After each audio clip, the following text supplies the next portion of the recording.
Welcome to CTV Sports and the first semifinal of the World Pole League All-Star Challenge, where we have Kaia Polo going up against La Irenita. And as you can see, absolutely immaculate conditions out there. We're coming to you, of course, today from field number 1. A nice, cool 72 degrees. Dale, back to you. Yeah, and we have some amazing players ready to take the field. Let's take a look.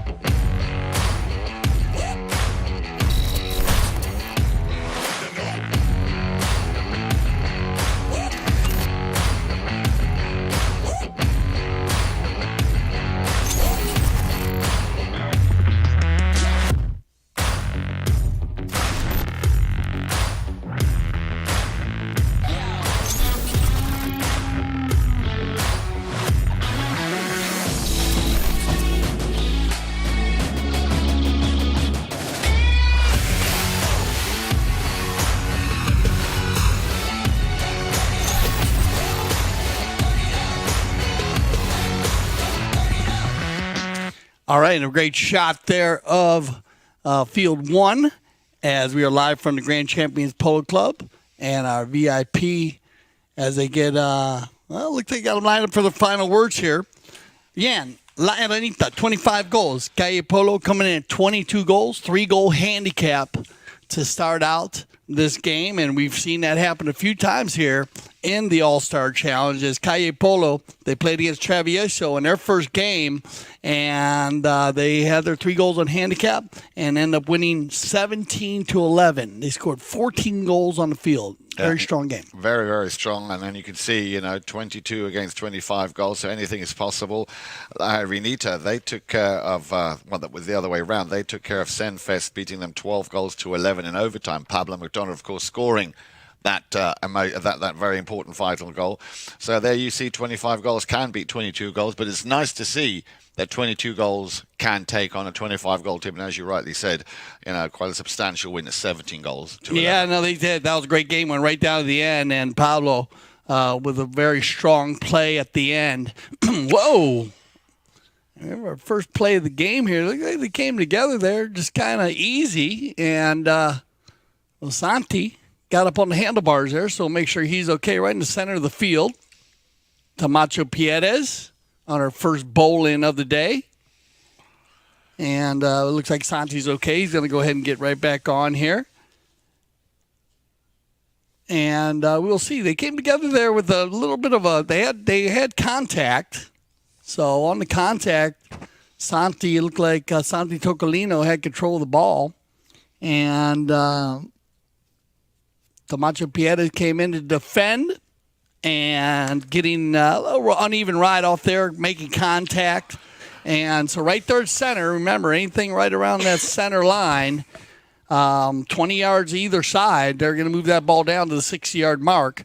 And so remember also today, tournament committee, as any shot from beyond center field will count as 2 goals. So the penalty 5B must be teed up behind the line. But during play, if any goal is scored from behind the center field, it will be worth 2 goals, so we'll keep an eye on that. Here comes Tocolino with the penalty 4, 60-yard shot.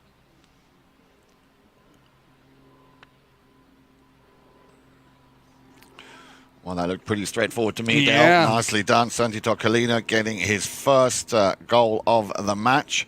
And good to see that he's back in the saddle and not sustained any injury on that little bump there with Camacho Pierez. So, as you were saying, Dale, Kaia Polo, and they started off so well in that first match. The first game, of course, of the All-Star Challenge 2024. Scored a total of 3 goals in their opening match. Let's see if they can do the same again. Ball's back in play, and it'll be picked up by the number 3 in red, the 9-goaler, Gonzalito Pierez. And, of course, that combination, Gonzalito of 9 goals, and this man is on the ball now of 10 goals. Pablo McDonald, that will be... that'll be the target to try and get a bit of a disruption going on there. And Pablo McDonald wasting no time after that perfect pass from Gonzalito, getting his first goal up on the score sheet as well. Yeah, like this, Pablo, he just takes the ball right out of the backside of the bowl in, and knowing this Kaia Polo team, how they use their advantage of the having the goals on handicap and what they did against Travieso, you know that the Irenita team talked about that, so don't be surprised you see some big plays like this. And look at this, here comes Pablo once again.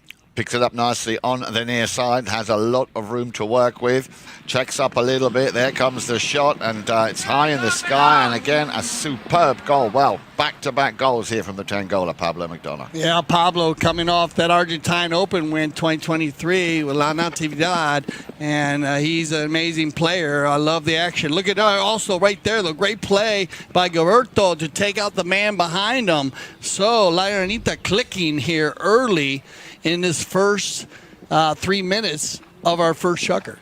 Well, I'm pretty sure they will have also watched that game, Kaia Polo against Travieso, and very much aware of how strong that team is, especially when they came out in that first Chukker. So La Irenita don't really want to give them any kind of room. Yeah, to play. I agree. I agree. They're going to try to press them here, and I think it's smart because we know how comfortable Kaia gets. On the back shot, Santi. A little bit of an appeal coming in from Tamacha. Umpire says play on. Now left behind for Mariana Aguirre. Did not get a clean first touch, but nicely picked up by Zubiari. You can see Aguirre tucking in nicely behind. He's got to be careful. Gonzalito Pierres wants a piece of this. And just in the nick of time, the slightest of touches there from Pablo McDonough. But I believe we do have a whistle. So keep an eye on Pablo. Does he get across number 4? He's downfield a little ways. So let's see if he gets across quick enough. That ball's coming through here with Loren Zubieri, and maybe a little tight there. Now, you know, remember if he's faced up on the ball, and he needs to be 100% on the far side. Just a little bad luck there. Pablo actually was thinking the thought process was perfect to get over to the right side. I think he's a little bit to the left. So I like the call here by the Mount officials. They had a good look at that one.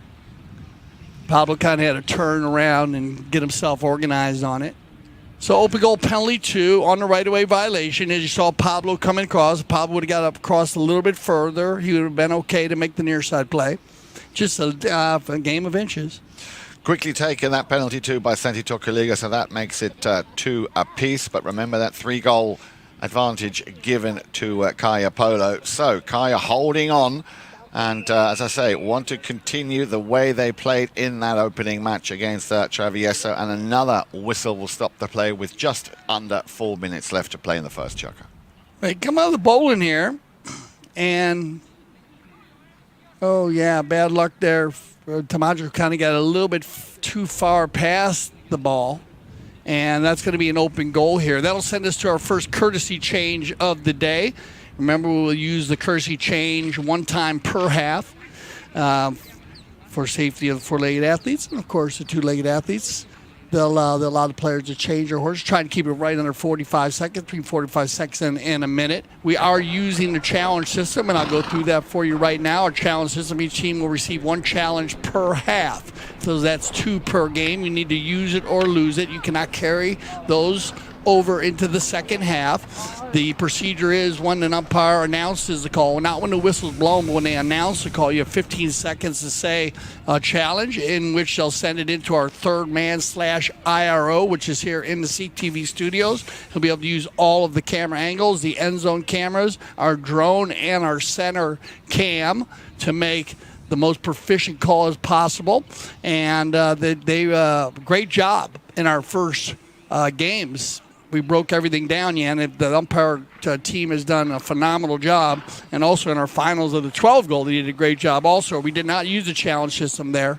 We use the triggers, and that does push us into the triggers. The umpires can use the cameras also to check to see if a goal is scored, check to see if the ball goes out of bounds either on the sideline or on the end line, to check and see if any 2-legged athlete or 4-legged athlete comes together on a hard play, on a ride-off with the 4-legged athletes, you know, which player was creating the danger, or, of course, on a hook or any kind of play with the 2-legged athletes if the umpires think they need to check with the cameras they can, and then they can also use it for any unsportsmanlike conduct.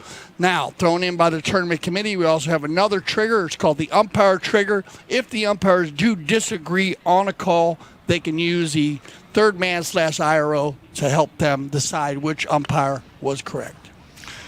Well, after that courtesy change, they're all back out on the field. And Santi Toccolino, as you suggested there, Dale, open goal penalty to his second of the match, making it a hat-trick now for Toccolino. So they're up 3-2 as it stands, goals scored. But, of course, they're up 6-2 based on that 3-goal advantage on handicap. Now, they're right in line where they wanted to be. And actually, remember that the Travieso team, they actually scored 3 goals in the first Chukker, too. So we'll see how they keep it going here now in the second half of the first Chukker. Backed up here by Zubieri. And picked up by Santi on the near side, a slight deflection ball. Still in possession of the team in white, Kaia Polo. If you just joined us, very well welcome. Kaia Polo, of course, in the white shirts, La Irenita in the red shirts. It is semi-finals Friday here of the All-Star Challenge. Remember, we've got our second semi-final coming up a little bit later on, and so far it's been a very, very exciting game, and that's a beautiful little under the neck shot there by the number 3, Mariano Aguirre. Yeah, changing it up a little bit here. Zubieri, he's the workman. He's going to get it open here, and he sees Mariano going and wide open. Larry's going to come in there just if he needed to help him, but an easy goal there for Mariano and a perfect give and go by the Kaia Polo team. So 4-2 / 7-2. That 3 goals is it's making itself be noticed now. La Irenita. We saw Pablo Madonna scoring 2 very quick goals in the opening sequence of this Chukker, but it would appear that Kaia Polo are winning most of the throw-ins and have at the moment the slightly upper hand when it comes to ball possession. Once again, getting further and further into the half of La Irenita. That's a perfect pass up to Pablo McDonough, and not able to control it on the halfway line. Toccolino will stop, take the pace out a little bit, needs to get past Gonzalito Pierres. Aguirre out to the left-hand side. Nobody keeping an eye on Larin Zubiari. The ball back into the danger zone. Pierres clears it. That was a good job he did, because he did have a man right behind him. Santi, there he is, chasing that ball. Now then, along the boards, near side pick-up by Gonzalito Pierres. Again, Gonza. Zubiari trying to put the pressure on. Oh, he got a nice little piece of that, and Tomacho, has to override, leaves it for Santi. Nice pace now in this first of our 2 semifinals. Great pace, and you said it, man. They have gone to another level here with a minute left here in this first Chukker play. It's been back and forth, and now a whistle on the play to stop the clock with just under a minute. But both teams using each other very, very well. I mean, passing the ball, and we saw that in their initial games. They were very organized, and right there, just a little bad luck there that comes off the pony and pops to the right. So they're going to have a penalty 5A from the spot on the right-of-way violation, and it's going to be Pablo. Tapping it in a little bit closer. Now we know how dangerous he is also from distance. Wants to get a little bit closer. Will he take it around and go for the under the neck? He looks over his shoulder, has to check up. He's got Aguirre challenging him, and now Gonzalito. Went for an amazing shot, and I would call that the first Remington of this semi-final. Yeah, that's a Remington, all right, just off to the right side, and it looked like he had the angle. Not an easy shot. And Gonzalito now, a little rotation. So both teams showing us all kinds of different looks here early. So this should be a fun match to watch, as we're going to see the chess game grow Chukker by Chukker. That's going to end our first Chukker play. We'll send everybody off to get some fresh ponies, and we'll be right back. 2024 All-Star Challenge Semifinal number 1.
Welcome back to CTV Sports. I'm Dale Schwetz. And I'm Eric Frank. A very good morning to you. And we are live from field number 1 at the Grand Champions Polo Club for our semifinal number 1 of the All-Star Challenge. And we have Irenita going against Kaia. Yan, you want to go ahead and fill the, maybe some of our new patrons maybe showed up a little late for our game today and point the players out.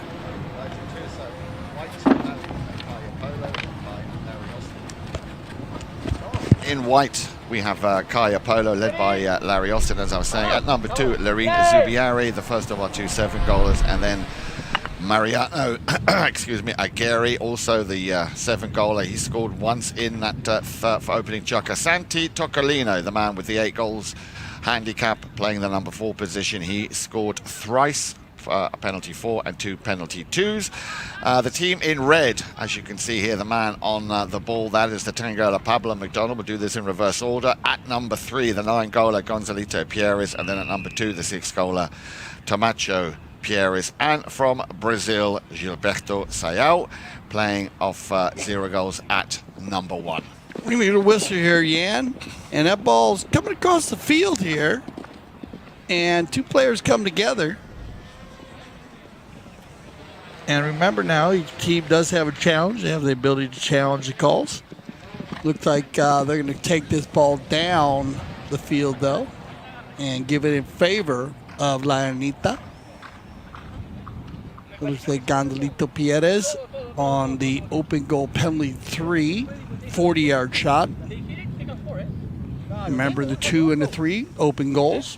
And for any new viewers that are tuning in today, remember we will switch directions after every goal scored. Here comes Gonzalito Pierres with the open goal. And I believe is 100% on his first game and will stay 100%. Yep. So no mistake there. The first goal for the 9-goaler, Gonzalito Pierres. And looking at the slow-mo again, I'm very surprised to have seen Mariano actually come across that way.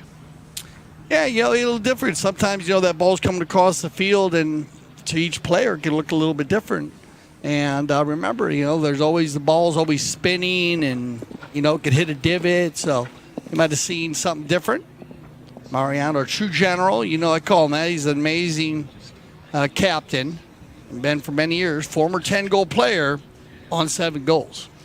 Back to the action we go. Tomacho Pierres launches a rocket downfield. Not quite the perfect pass that he was hoping to deliver. And I think we have another whistle on that play even. Yeah, you're going to get called on the turn here, but I like the call. I mean, let's count the steps. Just watch it.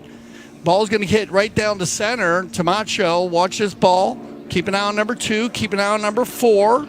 He's going to turn. 1, 2, not even 1.5. Yeah. So very good call. And remember, looking for 2.5 strides there to give the player time to turn the ball. You are allowed to turn the ball and pull a field, but you need to have that distance, that gap. And and they've been the umpire team, our team of international umpires, have been very consistent on their ball placements and the turn call. In our preliminary games. Gonzalito Pierres making a very quick affair out of that. The open goal penalty 2, picking up his 2nd goal. So a very good start here at the top half of Chukker number 2 here for La Irenita. Not quite what Kaia Polo was hoping for. They did so well in that opening Chukker, but at the moment it's very much La Irenita. Yeah, they've come out strong here. And like I said, with a great start from Kaia, they do a good job with that first and second Chukker in their game against Travieso. They kept it going here. We're going to get a foul right out of the bowling here. Gilberto comes right there, and he had it on the near side. He went back to the offside. So he's going to get caught on the right-of-way violation, just switching sides there. And they'll go for the spot. Yep. And this will be an opportunity for Santi Tocolino. Now remember, the line is the line in the center of the field, not the hash marks. The hash marks are set up for the players to line up for the bowl-in, because no contact on the bowl-in until the ball leaves an umpire's hand. And looks like Santi's looking for a good tee here. And, yeah, I think the only player that actually hit one from center that went beyond the end line was Santi Tocolino in our preliminary matches. Well, we haven't seen a two-pointer yet, but this could be the making of one. Let's see what Santi's got up his sleeve. Well, he's hammered that. That ball is still going, Dale. He's got it. He's got it. He's got it. Oh, my goodness. He got it. Yeah, he did. He did. We knew he would. Yeah, the first one of the tournament, the first one of the season. Well done, Santi Tocolino. Que golazo. And he hit one early. He hit one in this game against Travieso, went to the right, but off the field. But watch how low he keeps his ball. It's not high at all. He finds the open spot, and that's how he gets the extra distance. Fabulous goal. 2-point conversion, Santi Tocolino. Absolutely phenomenal. And, yeah, that makes those 2 goals kind of null and void. So, cracking goal, Kaia Polo. Just when they needed it, pulls out a 2-pointer. And that really is impressionante. Well, he scored 9-4. We knew he was going to get one. We need one the last against Travieso. On the move, it's going to be Mariano. Hammers one back downfield. He was hoping that Levine Zubier would pick this one up, but you've got Pablo McDonough, of course, an all-rounder at 10 goals. Scored twice in the first Chukker. Now very much in charge of keeping that back end nicely shut. And he's going to appeal there for somebody riding into his swing. We do have a whistle.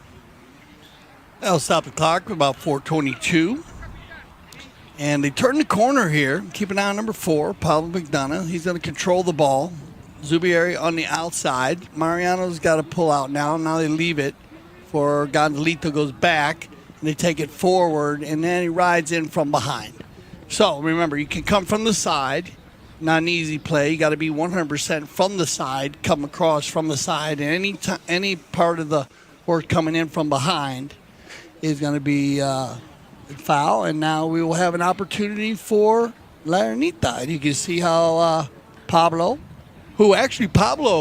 was very, very close, I think, a couple times last year also. He was. McDonough, he's very strong at hitting the long ball also. And it's a different shot.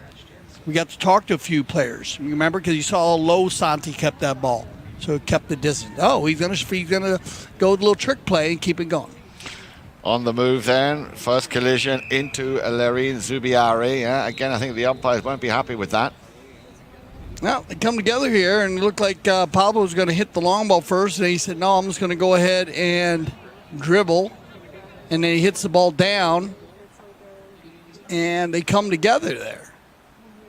Which, this is kind of a weird play because Lorraine gets there early enough. Yep. But then he kind of comes over afterwards.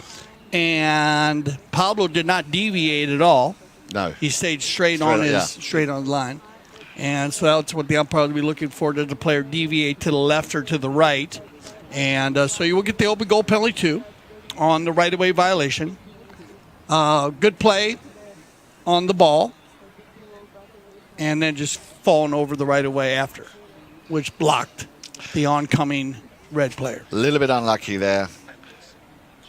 And again, a good call by our mounted officials. So, chance now for goal number 3, if indeed Pablo will take this penalty himself.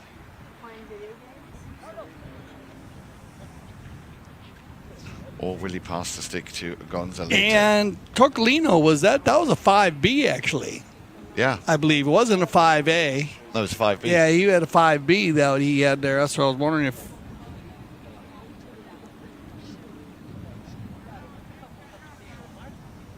Okay. Well, then we had our first challenge, and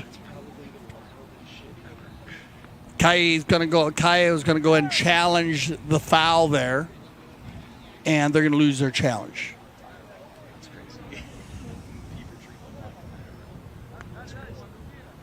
Pablo with the penalty to go open goal penalty 2, no problem. And I'm not sure. I mean, I remember they were very strong, Kaia, in their first game on their challenges, risk reward matrix. Maybe they thought he stayed. Maybe they thought Lorraine stayed on his side. You know, that for a reason, and it would have saved the penalty too, of course. So, but they're going to lose their challenge. So at the moment now, in the first half, we have Irenita with the challenge still in their pocket. Here we go. On the move once again, downfield, little under the neck shot. Watch this ball, Dale. Watch that ball inside of the near post. Absolutely incredible. And Tocolino. Santi, yeah, once again. So Santi, doing what he does well, score goals. And he does it with the number 4 on his back. So that'll bring us to our courtesy change here in the second Chukker.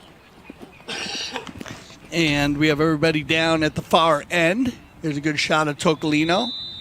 And you can see how he lines that ball up. Talked a lot about that. We teach a lot of players in the polo school lining up the neck shot to get that deep angle. They put the ball in front of their horse's neck.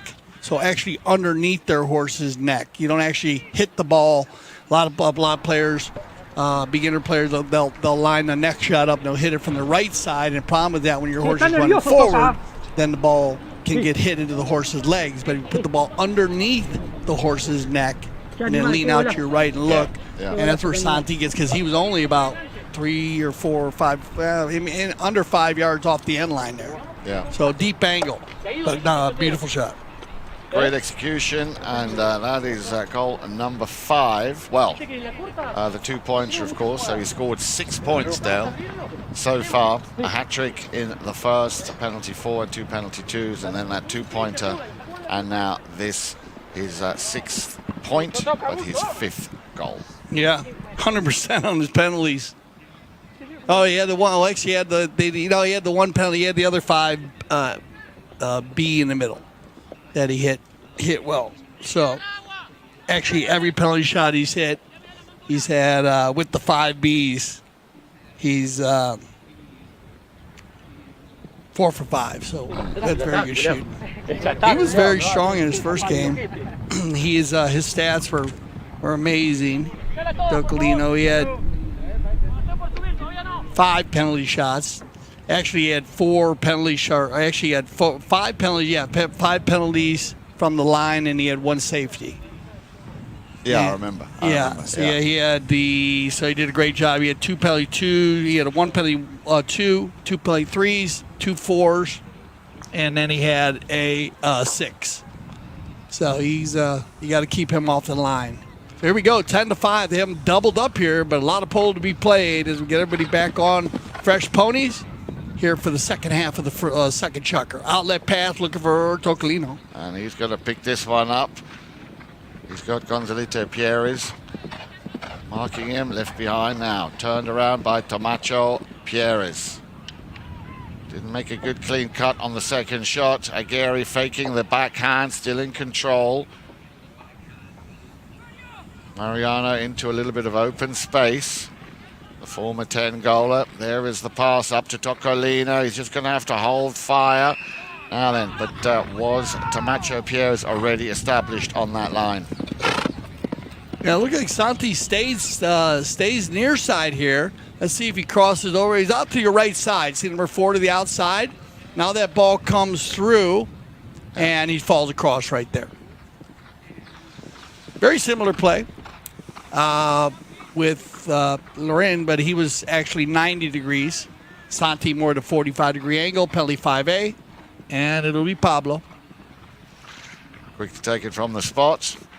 Sends it out to the left-hand side. Well, that's that combination I mentioned earlier, Gonzalito Pierres. Pablo will be looking for him the majority of the time. The backhander, I thought it might have come off the pony there of Pablo McDonough. And again, nicely done. Lorene Zubiari now alongside the boards. And he's there where he should be. Santi Tocolino. Now then, will Pablo McDonough get called for reaching on that play? Yeah, again here on the outside, keep an eye. Lorraine going down, and that ball, tight play. They come together there. And Pablo was thinking he should go near side, but it didn't look like he went far enough to the inside. He might get a challenge here. We'll see what they decide. They still have their challenge.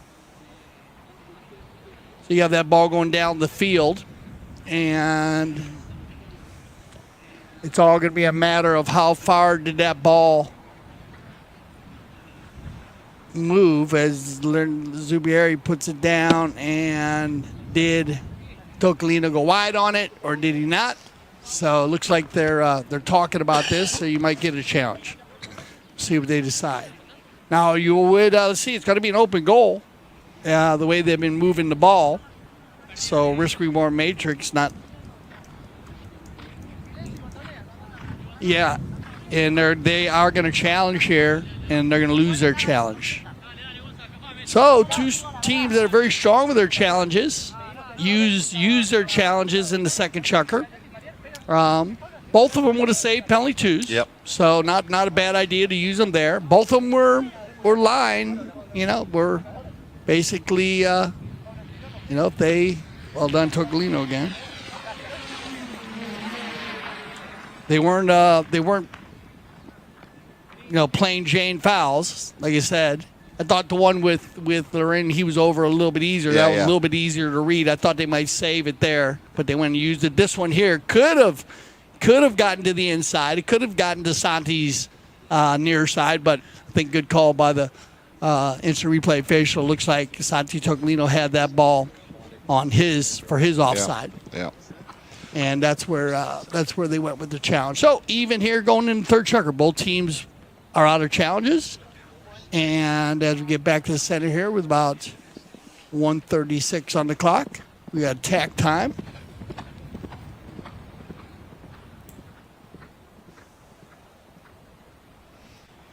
And that gives us a chance to remind you, of course, dear viewers, that this afternoon, 4 o'clock, our second semi-final, one you really don't want to miss. Alegria, the 25-goal team who beat the Maltese Falcons, up against Audi. Audi, of course, beating Casablanca in their quarter-final. That'll be coming on your screens this afternoon at 4 p.m. And, of course, also tomorrow, Saturday, the 24th, is the start of the SIBA Memorial 12-goal. First game will take place there between Dead End West Heaven against Casablanca, and that'll be on your screens, of course, at 12 p.m. tomorrow, Saturday, the 25th. And don't forget, Sunday, of course, Sunday afternoon, the final of the All-Star Challenge 2024. Yeah, looking forward to the 12 goal. Glad to see the 12 and the 8 getting going again. And so that should be a lot of fun. Keep an eye out for those. And if you are in town, of course, make sure you get our app. Get the Grand Champions Polo Club app, gcpolo.com. And you can also watch all of our games on the CTV Sports YouTube channel on the platforms. So here we go. We got everybody back on the field after a little change there. And still 11 to 5 as it's going to be picked up by Zubieri. Ball going into the far corner. He's leaning far out of his saddle. Still the one number 2 there in white, Lorraine Zubiari's found a gap, sends it back. Where is that ball going?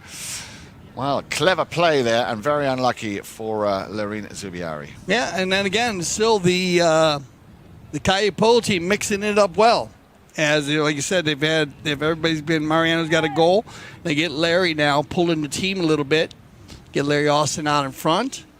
And, bad luck here is Pablo off the pony of Gonzalito. And now everybody going forward. Still the 10-goaler, Pablo McDonough, sends it out to the left-hand side. Well, you know who's waiting there, the 9-goaler, Gonzalito Pierres. He will send it back. That rotation working very well. 2 touches. The ball is back at the feet of Pablo McDonough. He's within shooting range, just needs to find a little gap. He will leave that one for Gonzalito Pierres. That ball running, nearly went through and saved on the doorstep. Wow, what a save on the doorstep. You said it, Jan. And that was, I think, Zubieri, because Mariano was picking it up. And then it ends right there with Tocolino getting a piece of it. So 6-goal difference here going into the third chukker. And we'll get them ready to go. So stay with us as we prepare, and we'll be right back for our third chukker of play.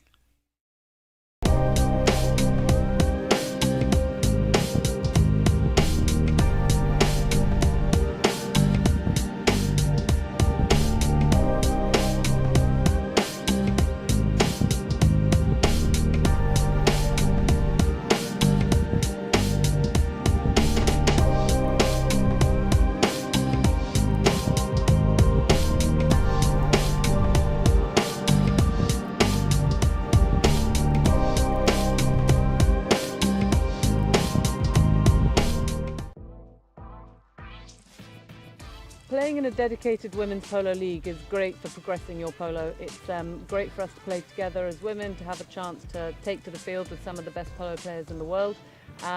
It's helping us come together, improve our polo and keep up playing a regular high level of polo.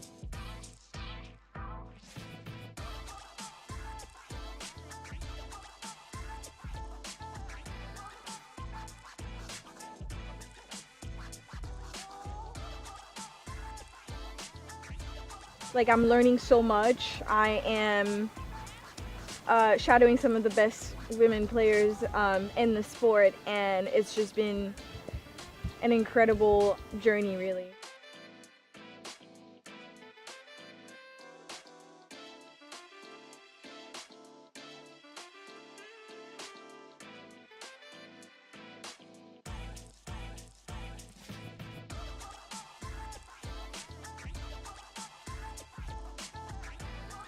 I have played at Santa Rita before and I love it here. It's a fantastic club. They do so much for not only just polo but women's polo, so we're very excited to be here, and huge thanks to Melissa and Mark for having us.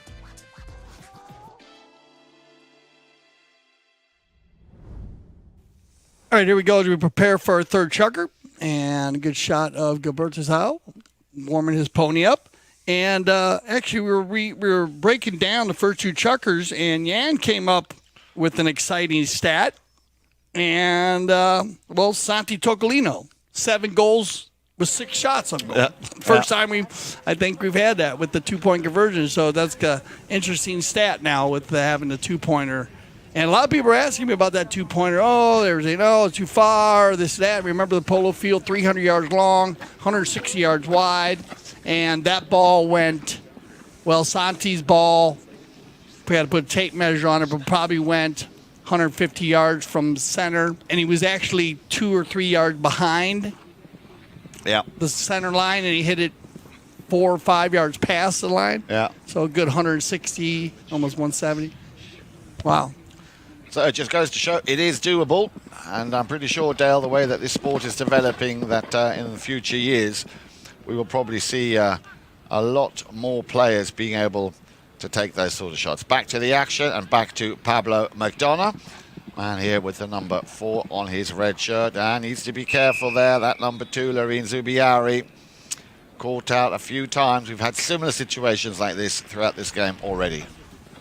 Yeah, this is a blocking foul. He gets sideways. And he's getting taken out there by Gonzalito, number 3, number 2 to red and white. Now Pablo's going forward. Watch number 2 coming over. Right here, he kind of blocks him there. But then when he gets sideways, they get sideways. Everybody's getting, and they're going to blow it dead quickly there. Now you're talking ball placements. And remember, both teams are out of challenges, so they will not be able to use it. That's why I'm the big fan of the third chukker challenge, but 3rd and 6. But if you need them and you're 100% right, of course, most captains and coaches will use them early, but it's always better to save them. But here comes Pablo with with Gonzalito with the open goal. Ooh, that's the first one I think he's missed. Yes. This year. Correct. That is a bit of a... On the penalty 3. Yeah, a bit of a turn up for the books there. He's been very consistent. Chukker number 2, remember, he scored a hat-trick. So, Kaia Polo, the 22-goal team, taking on the Irenita 25-goal team. And at the moment, they are steering that that course very well to possibly their second victory, which of course, Dale, and that's the what's at stake here. Remember, it's by elimination.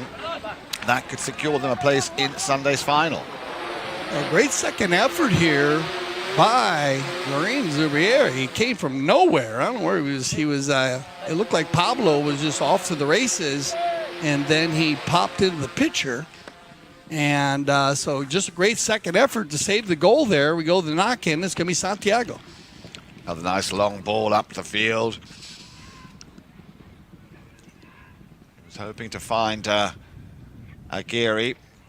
Picked up by Tamacho. A little flick of the wrist there to try and get a little bit of space for himself to work with. Zubiari, again, a nice lean from Tamacho Pierres. Ball goes back. Stays just inside the playing area. And right, as you can see, great images there from our drone. Another whistle on that play. And on the boards, and Gonzalito leaves the ball there for Tamacho, and then you have a player riding in from behind. So riding in from behind will be the call. Penalty 5A, Pablo. Nice long ball. Little touch by McDonough. Well, can he get a piece of it? He tried again on the handlebars, working very hard. Tamacho Pierre is here to try and keep the ball at bay, but it will be Mariano Aguirre out on the left-hand side. Two to choose from. And that's something that Irenita might just want to keep an eye on, because Lorraine Zubiari has the ball. Sends it straight through the centre. Well, if this ball would get round the outside and get picked up by Santi Tocolina, it would have been an absolutely superb play. The near side backhand. Tocolina coming back. Just slightly taking the pace out. Enough time to tee that ball up. And one touch, a polo attempt here, as Tocolina sent it out to Lorraine Zubiari, and he just slightly overshot it out to the right-hand side. Yeah, everybody on Kaia shooting the ball, not wasting any time, which is giving them opportunities. And as this defense gets stronger by the Irenita team in the second half, they're still going to have time to shoot. So I like them, moving the ball and hitting away. Outlet pass, looking for Gonzalito. And stolen away by Mariano. Now Pablo.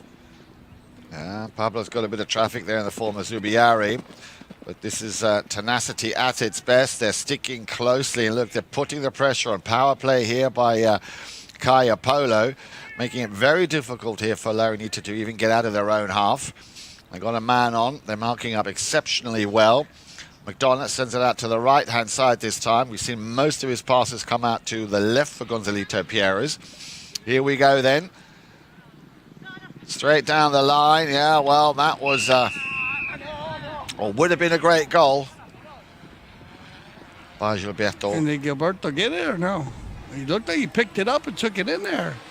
Again, like the spacing, Gilberto, he was the guy who pushes Larry wide. Yeah. Very well done here, and then comes back to it. Does he get back in time?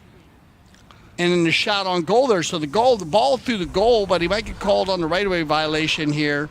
See if they goes through as they're coming across there. Does Santiago get there in time for him? It looked to me like he might have gotten there in time. We'll see if they decide. Good shot there of Pablo McDonough. That looks like Milo there. Youngest player to play in the World Polo League. I think that still stands, right? That's stats. Milo McDonough. Yep. And he scored. Oh, what a cracking goal last year. I remember I think he played for Gilberto. Gilberto couldn't play, or he had an injury, I think, last year. 100% sure exactly when he came, but he came in. He played very, very well. And should have a bright future in front here. Let's see. They're going to drop the ball, so they're going to go ahead and give us. So this is a little bad luck. Gilberto, he pushes his man wide, which was.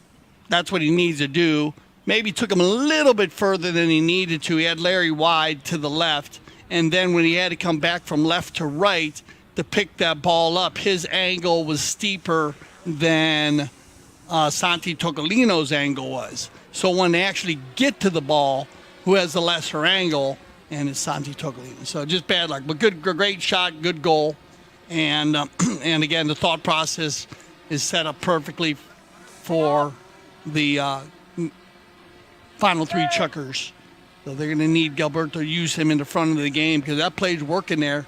And like I said, Gilberto was very well organized, and his horses looked like they were great in the first game.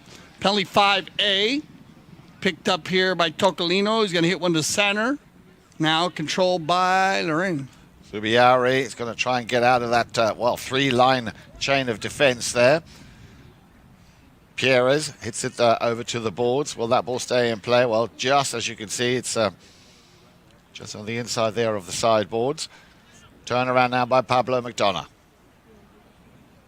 He's got Gonzalito just behind him. McDonough working it. In comes a challenge from Mariano Aguirre. Nice bit of work there by Gonzalito to allow McDonough to make that pass. Tocolino just getting there a fraction before Gonzalito did. Aguirre will turn defense into offense. He's got a man out on his right-hand side. Dante Tocolino read it well, like a well-oiled machine here. And there's another one of those dangerous passes into that danger zone now. Then can Lorin pick this up with a backhander? In comes the number 3, and I think we like what we saw just before. Yeah, whistle. Yeah, this is a similar play. Good call. I mean, based on the angles, we'll see a different look from here now. Watch the back shot. Keep an eye on the number 2 in the white and number 3 in the red. And number 2 in the white's probably going to have a lesser angle there. Good speed by Gonzalito. But definitely looks like Lorin had the lesser angle there. And as Mariano and Gonzalito riding each other off, you realize that that's actually his brother-in-law. Yeah. As Mariano married the Tati, Gonzalito's sister. So, to make it a full dozen then, and this time, as to be expected, once again, the man with the number 4 on his shirt. We're having a conversation out there. We'll see what they decide here. I think they're going to go ahead and see what they decide. That ball was inside the 60, and it looks like it's going to get moved up here. So you might have a technical. We'll check with our third man / IRO, who's involved in touch with our field side correspondent. But they are moving that up. Remember, let's see if that was the situation or they just moved it up on their own. But here comes the open goal penalty 2, 30-yard shot, Tocolino. No mistake, Mr. 100%. A hat-trick in the first, a hat-trick, with 4 points in the second, and now his first goal here in the last chukker of the first half, making it 12 goals to 5. Dale, what's going to stop them? Yeah, no, they are a goal-scoring machine. They're right on track with what they did in their first game. Now we get a whistle on the play. And I said, remember, if there was a technical, there is a technical foul in the World Polo League or any of the polo, at the Grand Canyon Polo Club, Aspen Valley Polo Club, international umpires have the ability to drop the ball from a penalty 5A to a penalty 2 based on the severity or where the foul was committed or what actually had happened. So that's the procedure used. And so they've got to watch out. Those balls get moved up, and they'll keep moving them if they were to get caught.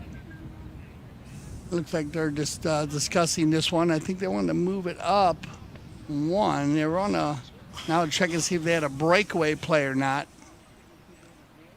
Because it was right out of the bowling, the foul. And it looks like they're getting an open goal out of it. So they must have had there's somebody down there. Here comes Pablo. Now he's going to be the 60, so that's what we're talking about, which makes sense. Coming out of the bowling, you have a scrum. unless you have somebody running downfield, and to get out there that quick, because that was a quick whistle, it's going to be pretty tough to get that open goal. And remember, they're moving that ball, a good 90 yards, right? So it's a big move. All right. I'm not going to capitalize on the penalty 4 and have a knock-in. It's going to be picked up by Kaia Polo and Mariano. Yeah, he has to give way to Macho Pierres, and he will hand that ball over to Pablo McDonough. Aguirre sticking close to the 10 goal. A little mistake by McDonough, and that will be very quickly taken in effect. Oh, again, this time it could be Santi Toccolino. That's how it looked, but the umpires are saying, no, play on, it's all good. On the boards we go. Little turnaround. Pablo McDonough able to get himself untangled from those Kaia Polo defenders. Toccolino with a powerful open backhand. Finds. Well, I was going to say Lorene Zubiari, but Mariano Aguirre is probably in a better position. Great play there by Tomaso Pierres to leave that ball for Pablo. It would have been 1 meeting 2. He leaves it for him. Now he gets a give and go. The Gondolito. And a whistle. Interesting play there. Because my question to you would be, Dale, when we look at it again, where is Aguirre to go?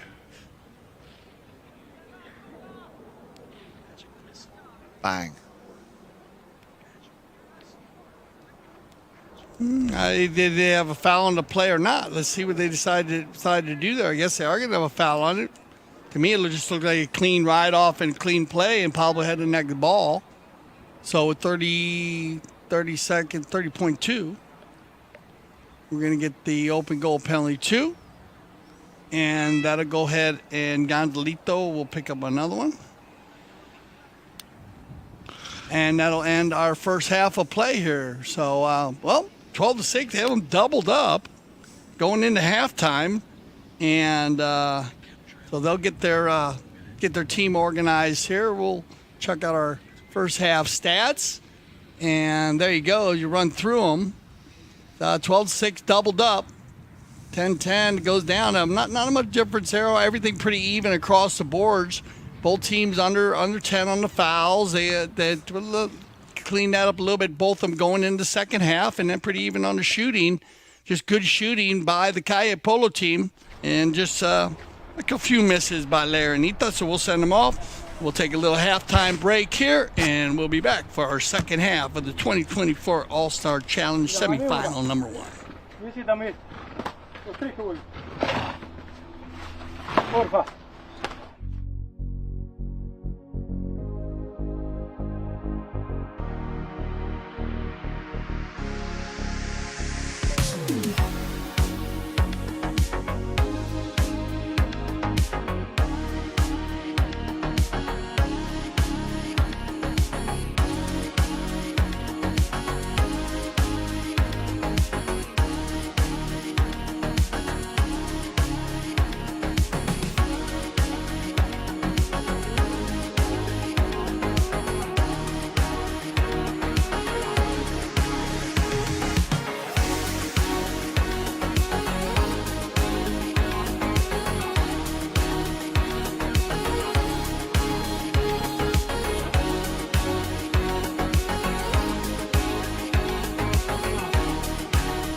My name is Nacho Estrada.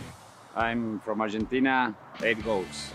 Hilario Figueras, 5 goals from Argentina. My name is Martin Jauregui. My handicap is 6 goals.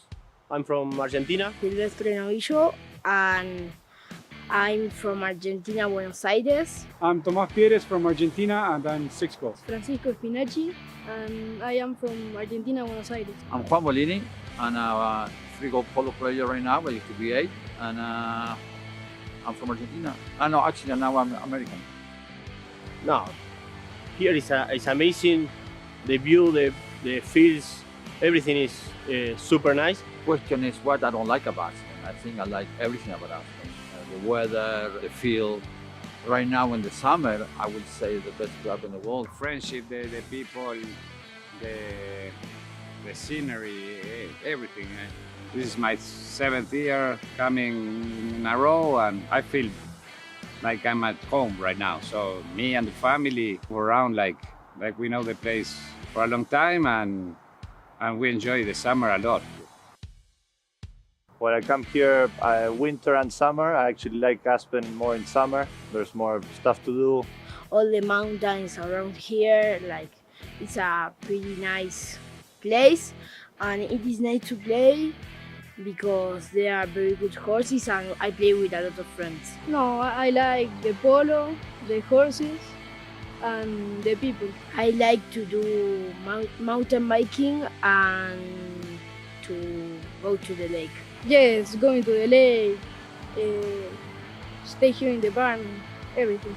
It looks amazing. It's my first time here, but all the things they're doing today is amazing. So I'm gonna be enjoy, and I appreciate to inviting me to be here in the season. Christmas in July, kids are always looking forward for it. The day they come to Aspen, they know they relate it with Christmas in July, an extra that they have here.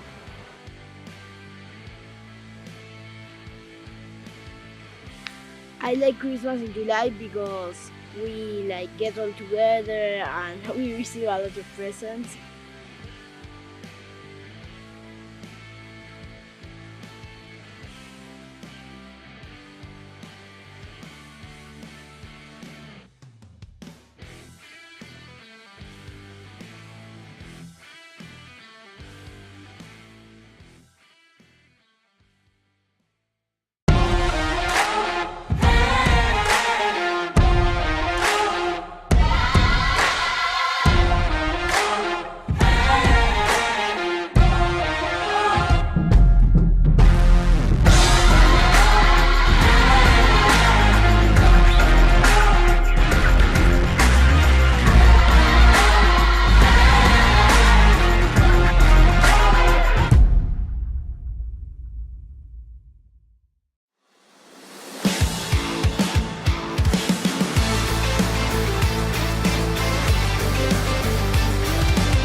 Hey, welcome back to CTV Sports. I'm Dale Schwetz. And I'm Jan-Erik Frank. And we're prepared for the second half. We are indeed. I was going to say very good afternoon, but it's not yet, Dale. It's still just before midday. Well, what a cracking first half we've seen here. Kaia Polo. Even if you were to take away the 3 goals on advantage, they would still be up by 9 goals to 6. Of course, with those 3 goals, they are currently in the lead by 12 goals to 6. And if we break down the way they've played, well, Dale, correct me if I'm wrong, but it's been very much the Santi Toccolino show, scoring 3 times in the first Chukker, scoring 3 times in the second Chukker, even though he picked up 4 points. Remember that amazing 2-point conversion, and then, of course, a penalty too in Chukker number 3. Irenita picked up a couple of very early goals there by Pablo McDonough in that first Chukker. Then Gonzalito Pierres picking up his hat-trick in Chukker number 2. But it was a goal apiece in that third Chukker, with only that 1 goal coming from Gonzalito Pierres. You got it. So you have the Kaia Polo team in the white jerseys with Larry Austin, Lorenzo Zerieri, on 7 goals, Mariano Aguirre on 7, and Santi Tocolino on 8 goals. They come in as a 22-goal team, as Jan was saying, 3 goals on handicap. Irenita in the red jerseys, and Gilberto Sao playing the number 1 on A-rated. Camacho Pierres, 6 goals, playing number 2. Gonzalito Pierres playing the number 3 on 9 goals. And Pablo McDonough playing number 4 on 10 goals. 25-goal team. And, well, they didn't have any unanswered games. They had a couple penalties in the third Chukker, 3 and a 4. And otherwise, they've been shooting very well. And then again, Tocolino has been superb from the penalty line. He is in both of his games. And remember, single elimination, the All-Star Challenge, our first tournament here in the 2024 World Polo League season. And, yeah, they are they scored 17 goals in their first game, and they're 14 of them. They had 3 on handicap, but still 14 goals. And now, as you said earlier, I mean, there's still 9 goals. So they're clicking. They are indeed. So, players coming back out on the field. And as we said a little bit earlier, remember, tomorrow the Seba Memorial 12-goal starts. The first game, of course, brought to you live here on CTV Sports, Saturday the 24th. That's tomorrow, 12 p.m. But, of course, make a note in your diaries, and if you can join us, we'd love to welcome you here at Grand Champions Polo Club. Sunday afternoon, 4 o'clock is when we will have the final of the All-Star Challenge. Remember, before then, this afternoon, Alegria will be taking on Audi to see who will play the winner of this game here. Kaia Polo in white, La Irenita in red. After the bowl in, it was actually won by the La Irenita team, but taken back over by Kaia Polo, and it'll be Mariano. Aguirre tees it up nicely, little backhand shot. Camacho Pierres read it, felt it, saw it coming, turns things around, and now here we go. We might see Camacho run this one himself. Pierres looking for a little gap. He's done well. Just needs to get round the outside of Mariano Aguirre. McDonough coming in, leaves it for Gonzalito. And Gonzalito looking for a little gap. Here comes the under the next shot, slight deflection going off the pony and over the back line. Now, very good polo play here as it starts out with Camacho Pierres, works it down, and that gets Gonzalito and Pablo in line. Pablo actually in front, then leaves it for Gonzalito, and they do the leapfrog at a very high level, but off to the left side, and it'll be Santi. Tocolino. Oh, what a great ball. As you said, out to Mariano Aguirre, Camacho Pierres. Well, we had a similar situation like that in the first Chukker. Advantage being given here. Umpire will allow play to continue. Yeah, clever little play there, using the sideboards as a fifth man. And Pablo McDonough, well, he's appealing. Let's have another close look at that. Looked like we might have just seen a player just in the last second come across. Yeah, trying to clear out Larry Austin, trying to move. You'll see him right there in front. And just a little late. Yeah.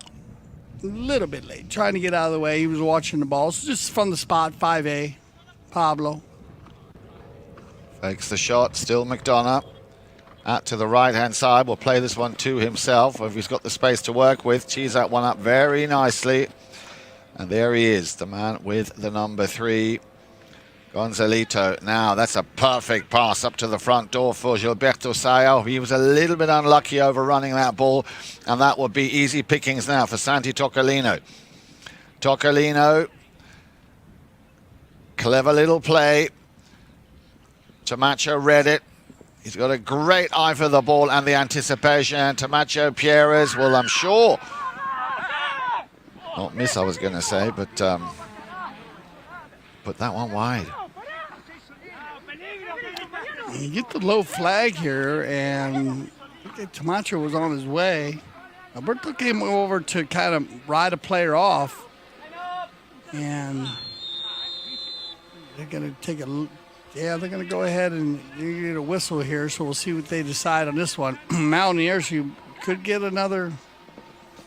See what they decide, is that's a quick whistle.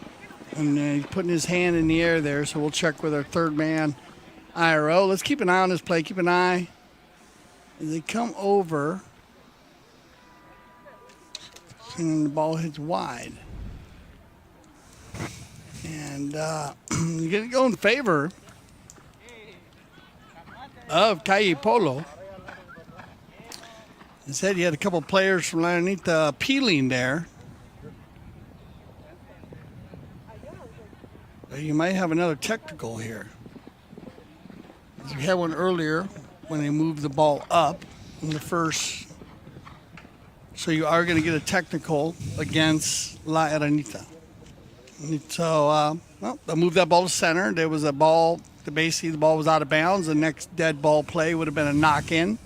And they had a verbal appeal, so they're going to move it to center. It'll go in favor, and here we go. Let's see Tocolino from the center one more time. Deflected. Very quickly turned around.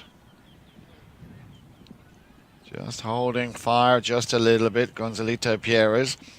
He's got McDonough behind him. Nice little switcheroo here. Now then you can see Tamacho going up the field again. But that ball just did not get released quick enough for Tamacho to do anything with it. Pablo working it very well. Still McDonough. Just needs to get past Mariana Aguirre. Oh, he's done very well. McDonough, the under the neck shot. There it comes. Did it go? Yes, on the inside of that post. What a cracking play by the Tengola Pablo McDonough. Wow, reminds me of the overtime, Chukker, when Pablo just took the ball by himself, and that's what he's going to do here. Gonzalito stops the ball and then leaves it for Pablo, and this is all McDonough. And brilliant play. He just works it in, keeps it in between two players, and then finds that open space. Not an easy goal. No. But wow. Very well done there by Pablo McDonough. His third of the match. Remember, he scored twice in the opening Chukker. So, McDonough picking up his hat-trick. And that is so far the only goal, Dale, here in Chukker number 4. Yeah, it's going to take a short courtesy change. A little bit earlier this time, as we had all teams down on one end. They're going to switch them up, and they'll arrive back to the center where we'll bowl in from the far west side of the field. Field 1 runs north and south. Beautiful day here in southern Florida. So they will line them up on the far side. Okay, we have everybody back out on the field. 3:45 to be precise, here in the Fort Chukker. Wait for Tocolino, and it looks like, yeah, Santi on the gray pony, and away we go. Ball back in play, stolen very quickly, but did he cut across? No, he didn't. McDonough will pick it up. Tocolino will come in for the challenge. Gets a helping hand from Gonzalito. Gonzalito will send it out to the left-hand side, where again, slightly unmarked, Tamacho Pierres leaves that one for Gilberto. The two number ones, Larry Austin and Gilberto Sayal, there in a very short little battle. That will go over. And correct me if I'm wrong there, but is that the first change of possession we've seen in this game? I think it is, yeah. First cop on the pitch. And that ball was inside the 60. We'll look and see. It looked like they brought it back out. So, I mean, remember, when the ball does go out of bounds, when it's inside the 60, they bring it out to the 60. And at that point, it's going to be one touch, one pass, or one shot. Pablo's going to go for it.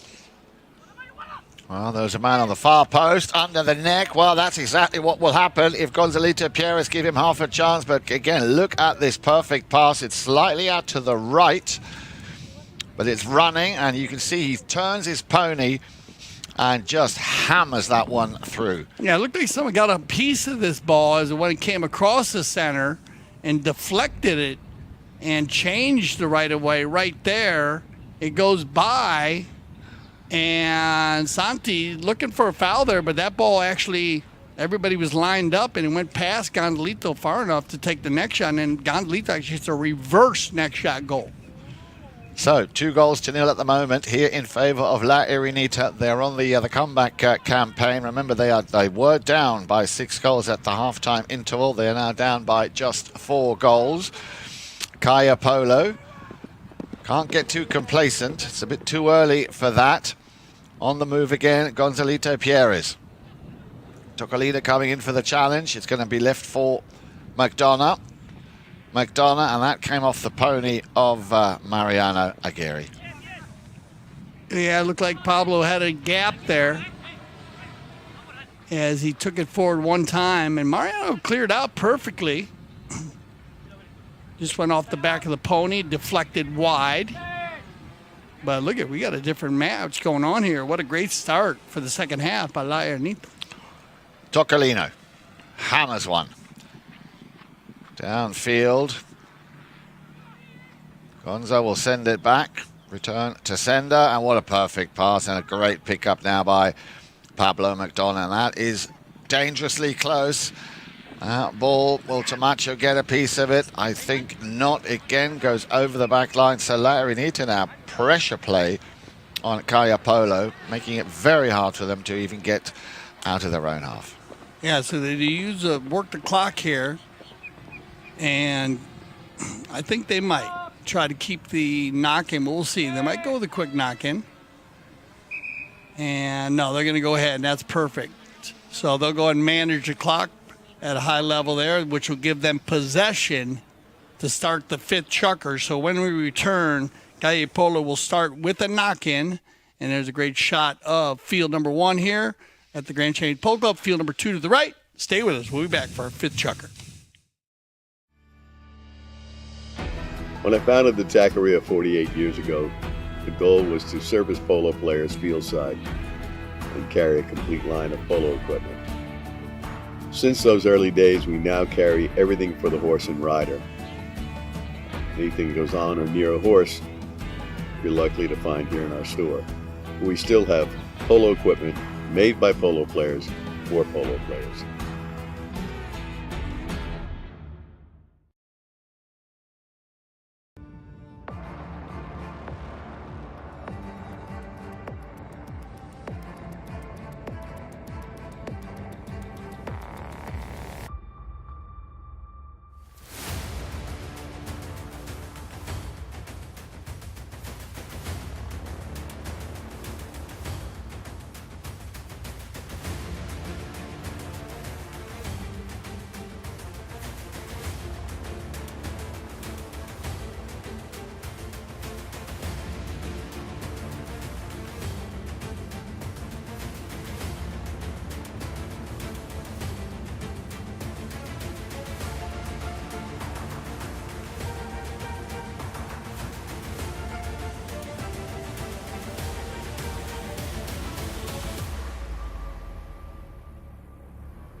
All right, possession in favor of Kaia Polo on the knock-in here. And, well, our first Chukker with 2 unanswered goals.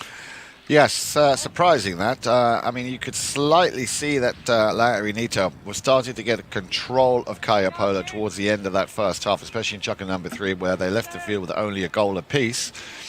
But Chukker number 4, Kaia Polo not really playing the way they did in the first half, and La Irenita capitalizing on that. A goal from Gonzalito and a goal from Pablo McDonough. That's where those 2 unanswered goals come from. So the big question is, was Chukker 4 the turnaround here for La Irenita, or were Kaia Polo just taking a little bit of a step back to see how La Irenita would come out in that second half? Once again, Santi Tocolino getting things underway. Yeah, so he leaves the ball for Mariano. Mariano's going to go down the left side. Keep an eye on this ball. Watch the red jersey come. And you have number 2 in the white following the right away there. Saying he thought he had enough time to get across there. And so we'll see if they they decide to do here. If they want to move it or if they're going to challenge. They're not going to challenge, I guess. And now looks like they're going to move the ball down. And we'll check again with our third man / IRO on the placement here. They had a right-of-way violation. Was the first call with Gonzalito. They had it on number 3, white, red coming across. Number 2, white following the right-of-way. And then that's a big move. I was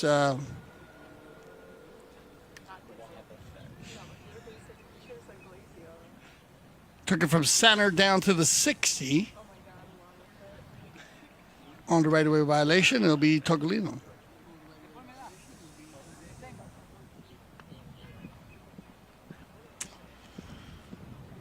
Just from where we're sitting here, Dale, looks like it just went out left of that left goal post. Not much in it. So Irenita there dodging a bullet, and Kaia Polo could have done with an early goal here in Chukker number 5. Remember, we play 6 Chukkers here, the World Polo League.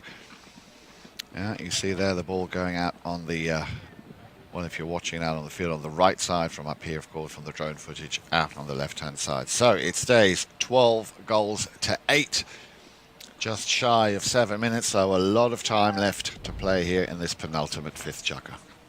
Yeah, you go look at that one. It was just a click off to the left. Outside outlet pass, looking for Gonzalito. He's going to get a second chance. Gets a challenge from the number 2, Loreen Zubiari. Able to correct himself, Gonzalito. Luckily for him, he had Pablo McDonough behind him. Still McDonough. Pablo working it. In comes the ride-off from Loreen to allow Aguirre to take that ball. He's got the pressure in the form of McDonough. There is the under the neck. Great horsemanship there, the way he stopped and turned his pony. McDonough in front and on his own. Pablo McDonough. Well, we've seen him do that so many times, and Tamacho Pierres tried to finish what McDonough started. Still Pierres gets a push and a ride off there by the number 2. Good non-call, I thought, as Mariana Aguirre will open up things and get Kaia Polo on the move. Good ride off there by Lorraine. Came in there quickly. Just made the quick snap neck shot. I know Pablo wanted to try to jump on the right of way, but it's going to get Santi moving forward here. So Tocolino still in control. He takes it over center. Near side neck shot. Mariano and the high flag. Well played. Nice support there, Mariana Aguirre, after that miss hit from Santi Tocolino. I think he was just slightly a bit over too far. Tocolino works it out to the outside here on the near side. Actually got called off that ball by Mariano. Good communication. Mariano had the opportunity at the putter shot where Santi had the near side neck shot, which is not a tough shot for Santi, but might as well go with the higher percentages. Absolutely. So, opening goal here in Chukker number 5 on the account of Kaia Polo, courtesy of Mariana Aguirre. And they had just come back to the halfway line, and we have another whistle on that play. Ball's going to bounce out, 45er. And then you will whistle. So it looks like you're going to have reaching against Kaia Polo. They're coming out of the bowl-in. And the last couple balls that they brought out of the bowl-in were actually 60-yard shots. Penalty 4s on the ball placement. See what they go with this here. Looks like they're going to do the same.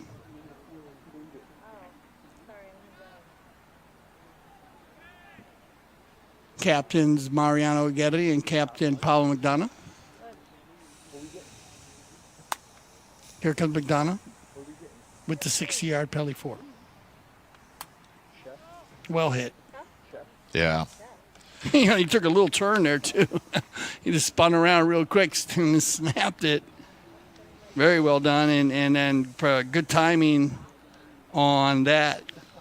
As you said, they've been perfect from the line. They had a couple misses in the third, and you do the math there. That puts them. So they're right there knocking on the door. Toccolina on the halfway line. Had a dead ball, a cut shot coming off, I think, the shoulder of Pablo McDonough. No injury sustained, that's good. Lorenzo Biari will pick up the loose ball. Stolen by Gonzalito. And Gonzalito, well, he knows he's got Madonna behind him, but he also knew that Lorenzo Biari was going to come in for the challenge, which he did. Gonza working very hard, gets a little bit lucky and gets the ball back. Pablo McDonough now, and that's a perfect pass from McDonough to Gilberto Sayao. Good first touch from the young Brazilian, McDonough. And looks like Mariano Aguirre ran into some traffic there in the form of Gonzalito Pierres. Everybody converging on Mariano, trying to stop him there. He had some contact. That'll take us to our courtesy change in the fifth Chukker. They're going to drop that ball there for a 5A. So when we return after the courtesy change, we will have possession in favor of Kaia Polo. Here's a good replay of it. Watch Mariano here. He's going to get right there, gets some contact, and then that stops.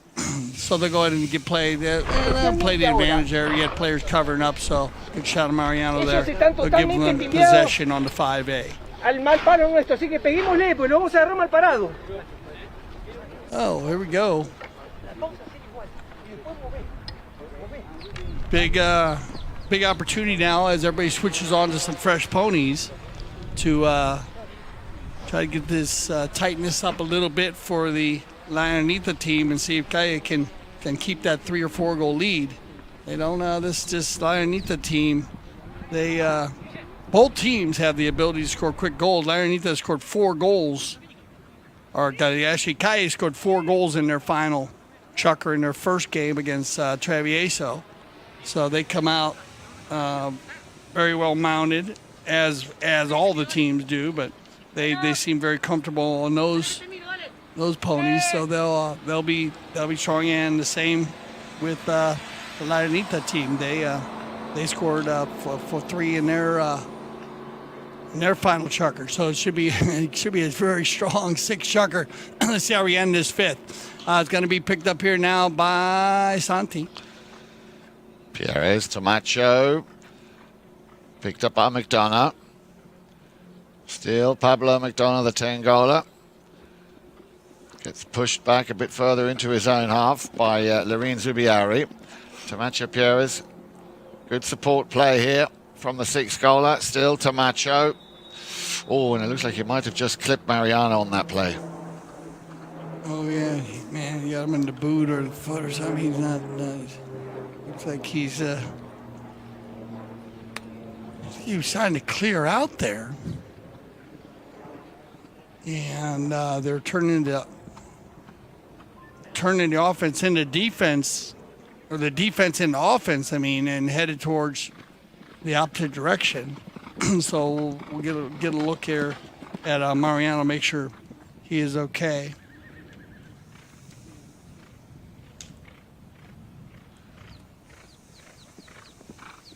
Timing wise, look, you're right there about 100-yard line. Yeah, he's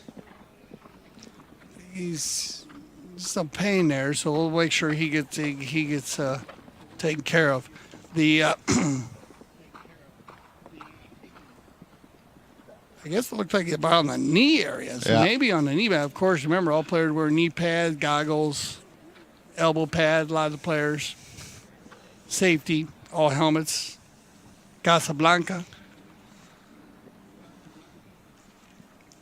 So we'll take a moment here to get him ready.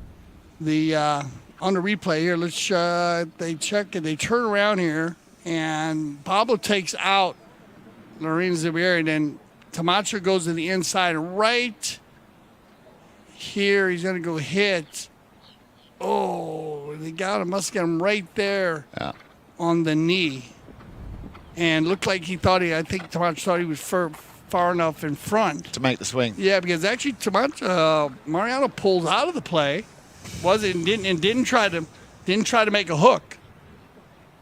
Now remember though, when you do take a ball through, player cannot disappear, so you need to be careful of players around you. So they'll talk this one out. This is a play that is reviewable, so they'll be able to take a look at it and review and decide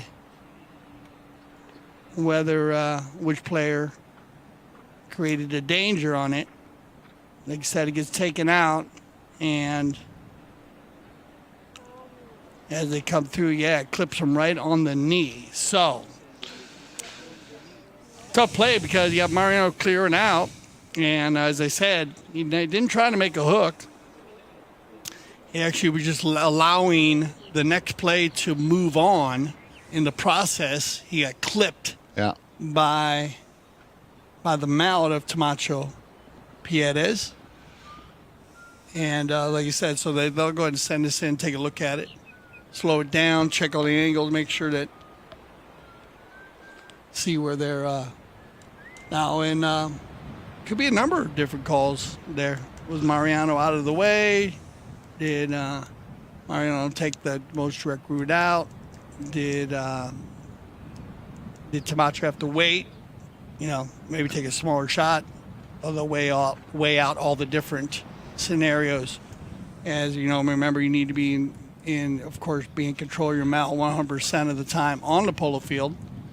But it's also there's plays that you got to allow players to get out of the way. Also, as we always say, a player cannot just disappear on the polo field. No.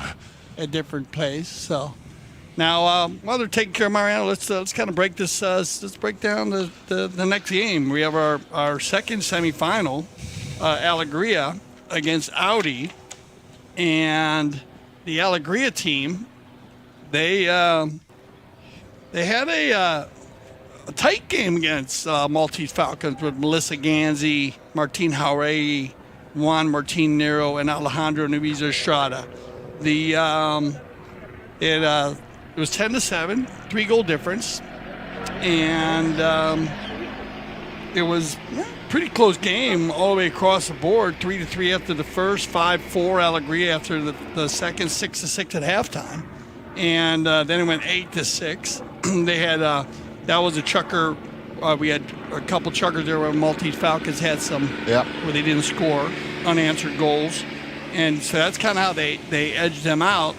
And then on the other part with Audi, as you said, the Audi game went 3-3 or 3-1 after the first. Audi over Casablanca, 4-2 after the second, 6-5 at halftime. So very similar scores there actually. And then and then it went 6-5 again, and 9-5 though after there. That's where Casablanca had two Chukkers there. They didn't score any goals. That's right. Yeah. Chukker 4 and 5. Yeah, that's what hurt them. So that was just bad. They just needed. That was just bad luck for them when those two Chukkers. They didn't have get any goals scored, and that made it 9-5. And then. The Audi team did not score in the sixth Chukker. Yeah. And we talked about that. Audi missing 6 penalties. Yeah. So, or 5 penalties. 5 penalties wide. No, 6 penalties actually. They had all penalty 4s, and they had 1 penalty 2. So those guys, and they're a very good penalty shooting team. So Audi will have that taken care of today. And so what do you think? What do you think's the breakdown here against Alegria Audi? Well, that's going to be an interesting one. Remember, that game is coming on your screen 4 o'clock this afternoon.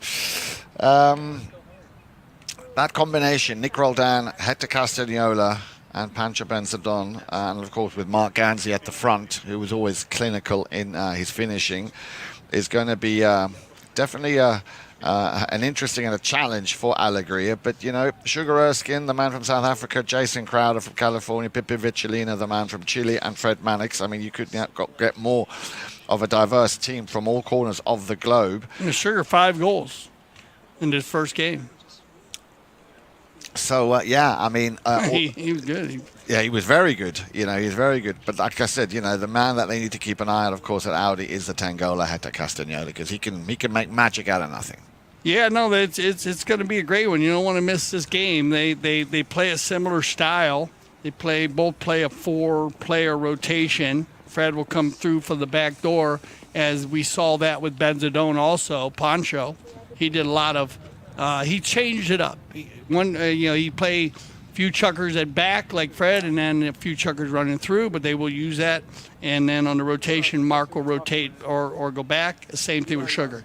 So, all right, so we are going to get the final calls here, and it looks like they're going to march this play down to the north goal, which means it's going to go in favor of the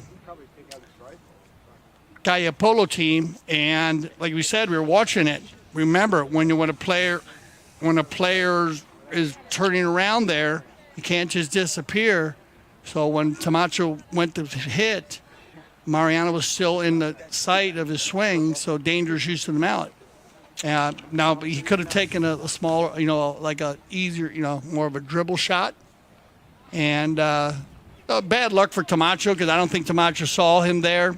It's a tough play, but, you got to be in control of your mallet 100% on the polo field. So dangerous use of mallet is a call, open goal, penalty 2, and it'll be Tocolino. And that puts Kaia Polo in the lead by 2-1 here in this isolated fifth. Chukker restores a little bit of a cushion, 5 goals now, 14 goals to 9. And a little over 2 minutes left to play. So the pressure very much on for La Irenita. This is not a done deal. Tamacho Pierres with a nice long ball. A little bit too long for Gilberto Sayao to try and just nick that one in under the neck. So Kaia Polo will have possession. And I'm sure they'll be glad if they can just get things the way they are over the time that's left to play. We're down to 1 minute and 40 seconds here in Chukker number 5. And then it'll be all hands on deck and a very high level of concentration when they come back for Chukker number 6. Because I'm pretty sure that Gilberto, Tamacho, Gonzalito and Pablo will do everything in their power pick up as many goals as they can, not only in the remaining minute and 20 of this Chukker, but then, of course, all guns blazing in Chukker number 6. On the move then, Gonzalito Pierres. Still Pierres. Just avoiding the hook coming in from Aguirre. A long ball. It has a slight deflection. I beg your pardon, Zubiari will try and clear it. Oh, great eye for the ball there by Tamacho. Tamacho... has he done enough? Well, that looks like a cracking goal to me, Dale. Yep, Tamacho gets the deflection, knocks it down on the chestnut pony, keeps it out in front of him, and that gives them the ability to push in. You watch right here, you got Gonzalito number 3, Tamacho on, and the number 2 right here. Wow, he took it out of the air, Tamacho. Thought he hit off the pony. Great eye. Hand coordination there by Tamacho Pierres to steal that ball out of the air, and now go the opposite way, but it's going to be picked up here by Lorenzo Zubiera. Takes it out of the bowling, backed up cleanly. Mariano will turn it around, and it looks like Mariano's okay, so that's a good sign. As Mariano down the center, loose ball for Lorenzo Zubiera, and the high flag, and they're keeping it going. They are indeed. So, they're in. Zubieri picking up goal number 3 here in this Chukker for Kaia Polo. Cracking goal. And he still had options there. There's a good positioning there. Tocolino was available for deflection, and Larry was right in the scene, and that'll bring us to the end of our 5th Chukker. So, let's see if Irenita can come out, give us a very strong Chukker, as Kaia is going to keep their lead going into the 6th Chukker. We'll be back for our 6th and final Chukker.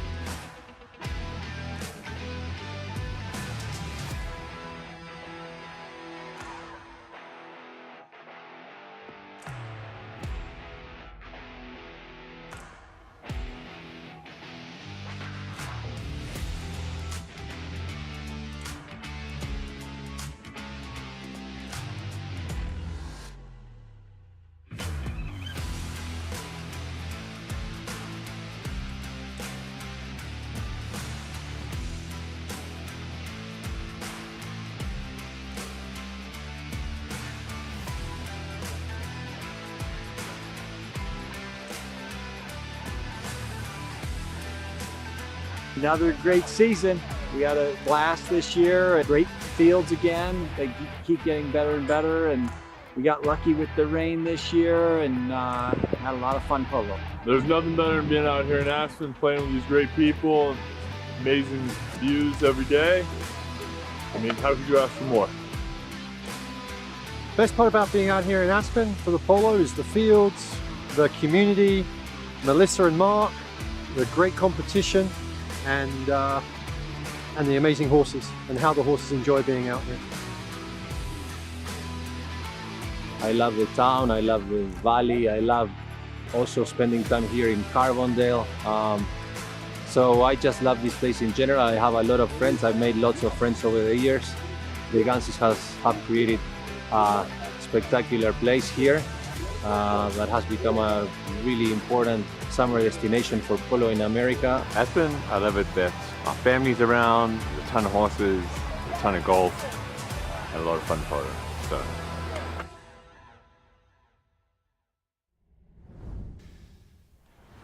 All right, here we go. Everybody lined up, ready to go for our 6th Chukker. They have come out, and that just shows you. Got a little breeze blowing now, Jan. Mm-hmm. And need to make that much of a difference in gameplay. But let's see if Irenita goes back to that control style, because we watched them go to the control style where Pablo and Gonzalito are using the leapfrog, trying to control the ball, and then Camacho and Gilberto do their kind of rotation. So we'll see if they decide to do that here. Because every second is going to count here. You know, being down by 5, they need to make sure they make the use of the clock. Picked up here, taken forward by Pablo. 2 players override.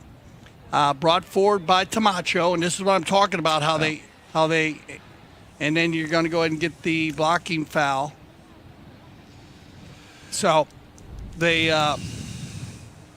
this is how, what I'm saying, worked well for them. They used this in their first game when they were down a little bit. They let Mariano, they let Gonzalito and Pablo kind of do their thing, and then you get the rotation from Gilberto and Camacho, and it worked out perfect there. Camacho fell into the rumble seat. He picked up the ball, gets a penalty 2 out of it, and they go back to the center. And remember, the clock goes tick, tick, tick. So every possession here has got to be positive. They can't waste any time trying to get the ball down the field. They need to move it together as a team. So it's that was a great start. So possession will be the strategy, I'm sure, with Kaia Polo. Hold on to that ball for as long as you possibly can. The problem is they give it up. They give it up on the big pass, and we've seen this with Kaia Polo, with Mariano, with Larry, Mariano, and Santi. They'll hit the long balls to each other, and then they work the clock very well. And also at the big ball with Santi, and it goes off the field, and you got another knock-in, so you work the clock a little more. Anytime that they can get the ball down and get a penalty or get the clock to stop, it's going to work in favor of the Irenita team. So they know that, and this is a perfect example here, because it took them less than a minute to score and get back to center. So that's a minute and a half anyway. Remember, they will play out they might be talking about this. Yeah, I thought you had a little more time on there. See, yeah, they put it back. See, there you go. So you got a minute on there. So they were just talking about that, because I thought it was a little bit quicker than a minute and a half. So only a minute it took them to get 1 goal. So now down by 4 with 6.5 left. That's more than enough time. And remember, we do have the buzzer beater in line. You remember the buzzer beater? We saw that happen in our game. In one of the games that we had with the buzzer beater, where the ball gets hit before the second horn rings, and as long as no other players touch it, and it goes through the goal, it's a goal. And I saw we started calling the 12 goal, actually, didn't we? Yeah. And so that's going to come in. That could come into play here, especially if it's pretty tight at the end, the buzzer beater. So we're going to keep an eye on that buzzer beater. because you might see a big ball, and you got players out there. But here you go. You win the bowl-in, get the offensive attack, and you got Santi going forward. And Santi Tocolino takes a total of 3 hits from the halfway line, puts it through, cracking goal, and a great answer here to that goal from Irenita. Yeah, no, huge goal. Huge goal. And like I said, this is just breaks of the game here because the bounce to get out and get running forward. Tocolino, though, nice approach. Perfect finish. 9 goals scored, 10 points on the account of Santi Tocolino. Back to that 5-goal cushion. But now it's the turn of La Irenita in red. McDonough gets the support initially from Tamacho Pierres. Then it's going to be Gonzalito Pierres. Back to Tamacho Pierres. Tamacho, the little finishing touch. There it is. That's how you get it done, Dale. Yeah, there you go. So they're answering again. Now if they can just win this bowl-in. But well done. Back to Gonzalito. And then Tamacho was dropping his head. And they have Roberto out in front, so he's in a good spot if they need him out there. And once again, we are back to 4 goals and still mucho tiempo. We have a lot of time left. So on the backside, picked up here and whistle on the play. So that'll stop the clock.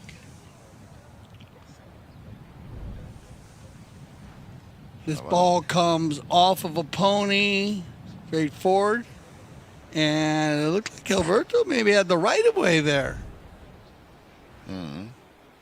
And maybe Lorenk is reaching, so we'll see what they decide.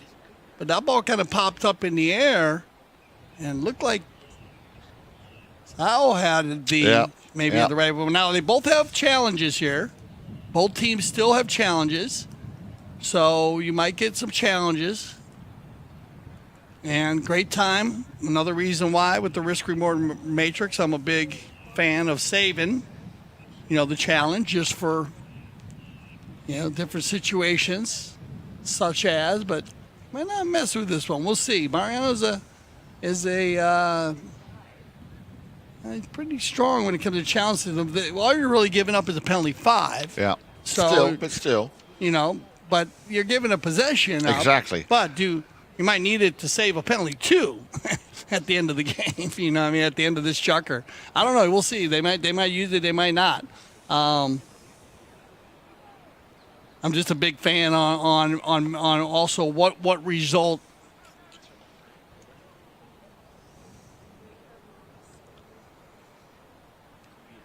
Okay, so they're going to win their challenge. So good challenge. Good challenge here. They're going to the way Kaia is going to use it and win the challenge. And so you never can see, they're never wrong when you win it. No. But there you go. Now you got a possession play. Oh, look at this. They're going to win the possession, so it's going to work out in their way. Santi once again on the move. Looks like we had this exact same situation just a few moments ago. And this time again, 3 touches, Santi Tocolino. And there you go. So it actually worked in their favor. So well done, Mariano. Good challenge. You got to give credit where credit is due. He actually, even though there's a couple, like you said, you took the 5 away. And then you went to a bowl-in, which again is the lottery, but you win it and you got a goal out of it. So well done by the Kaia Polo team. So they've matched the number of goals scored, or the number of goals that they were given. Remember, they had 3 goals in that last game as well. 17 was 11 was the final score against La Traviesa. At the moment, it is 17 goals to 12 against Sen Fest. Let's have a look at the clock, coming up to the 3.5-minute mark, but it's on the move now for Pablo McDonough.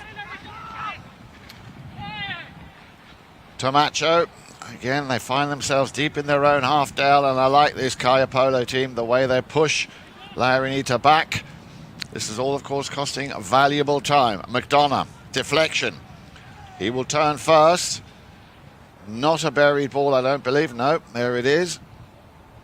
So McDonough can now send it out to the left-hand side to you-know-who, and he, just a moment, he left him out of his sights there. Larry Austin and Gonzalito Pierres playing that, I like to call it the diamond formation. Possibly now and under the next shot from the Brazilian. Oh, he picked it up nicely, and what a great finish, but it all came from the assist from Gilberto Sayo. Gilberto, what a play there. That is a brilliant, those with the belly or the tail. And we'll be able to see it here as he goes down to the right side. Good read and a nice ball by Gonzalito Pierres. And Gilberto's going to go with the next shot. Well done. Perfectly placed ball and a nice finish there by Camacho Pierres. And that's going to put him in a good spot. Going to give them a little time here. They're going to have an opportunity here. Down by 4. They need a foul. They need a couple plays, but they're not out of it yet. I'll keep pressing them here. Like you said, congratulations to Kaia on the two plays from Santi. I mean, they won 2 bowl-ins they scored goals on, which you can't. That's not a set play. No. You can't set those up. It's got to happen. And but they capitalized on both of them, and that's keeping that little cushion, because Irenita, they've been knocking and knocking and knocking and knocking on the door. And look at this. I mean, what a match. I mean, 17-13 once again. 14 goals scored by Kaia Polo team with a 3-goal handicap. 13 goals scored by Irenita, and we still got 2:31 on the clock. Unbelievable polo. World Polo League at the highest level. Absolutely. So, remember, 4 o'clock this afternoon, please do join us. We'd love to have you either fieldside or, of course, on watching on CTV Sports. Alegria taking on Audi to determine who of these 4 teams will be playing on Sunday. That'll come on your screens, 4 o'clock Florida time here on CTV Sports this coming Sunday. And of course tomorrow, just to remind you, we start the action with the SIBA Memorial. First game there to take place between Dead End West Heaven and Casablanca tomorrow at midday. Now then, let's go back to the last little over 2 minutes remaining here in this very exciting semi-final of the All-Star Challenge 2024. As Dale was saying, 4 goals in it. Time is now very much of the essence here, especially for La Irenita. They need 4 quick goals to possibly push this game into overtime. That's exactly how that game took place last time when they played Senfest last time. La Irenita, Pablo McDonald scoring in the 7th Chukker, making it 12 goals to 11. Yeah, we got a little right-away violation, penalty 5A. Santi's going to hit the big ball and picked up by Camacho. Pieta is going to back it across the center here, and he's got Pablo McDonough running on this, but look at the white jerseys. Well done, Larry. Coming in from left to right, and leaving for Gonzalito Pierres and Gonza trying to work down the field. I believe you have Camacho. He's got players in front, so this could be an opportunity here. Gonzalito down the center. He's got Pablo inside the 40. And a deep, deep next shot just off to the right side. And that'll set up Kaia Polo for the knock-in. Clock ticking down, 1:24 on the clock. So now possession is of the essence here for Kaia Polo. Still 4 goals in it. Do you think they can do it, Dale? Time's going to work against them. You know, we've already said we've seen 4 scored in 2 minutes plus. Well, we had a couple fouls, a couple penalties, and Kaia very well organized, and they're going to stay away from keeping them on, putting them on the penalty line. If anything, Mariano, of course, will just have them let them score. You know, 2-pointer would be a quick fix. Well, you should get that 2-pointer or 2-pointer. This is where that could come into play, of course. They have the opportunity to get a penalty, I guess. I mean, you got to go for it if you get a penalty 2, 3, or 4, or 5, anywhere. Move it back behind the line as right there, number 4. has shown the world that the 2-point conversion is achievable.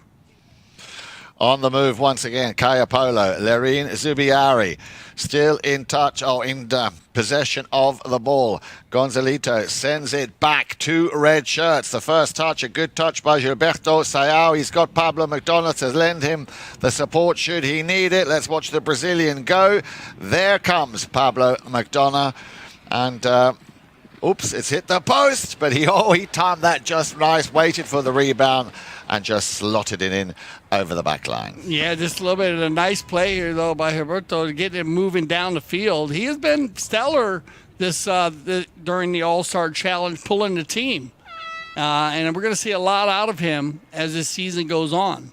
He's been doing a fabulous job in the front of the game, and another good finish there by Pablo McDonough. But that's going to go ahead and click us down here, Jan. Any final words as they break it down? Well, absolutely. Congratulations to both teams for giving us another great game. Let's have a look at the stats. So 17-4, 3-goal difference, very tight. Look at the shots on goal by Irenita. I mean, 24 shots. So there, that they have the opportunities, and they'll get that all cleaned up. Because they put a few more of those away, and then pretty much everything's even down the line. Fouls committed, a few more than Irenita would like. I know Pablo Gonza, they would not have them, but want to have 14. And even with the Kaia Polo team, they will. I know Mariano wants to keep that under the 11 also. So both of them, but the shots on goal, they've had opportunities. So that always tells your team, hey, you got opportunity. So, for Jan Erik Frank, I'm Dale Schwetz. I speak for everyone here at CTV Sports when I say thank you for making us the leaders in polo broadcasting. And always remember here at CTV Sports, we love the polo.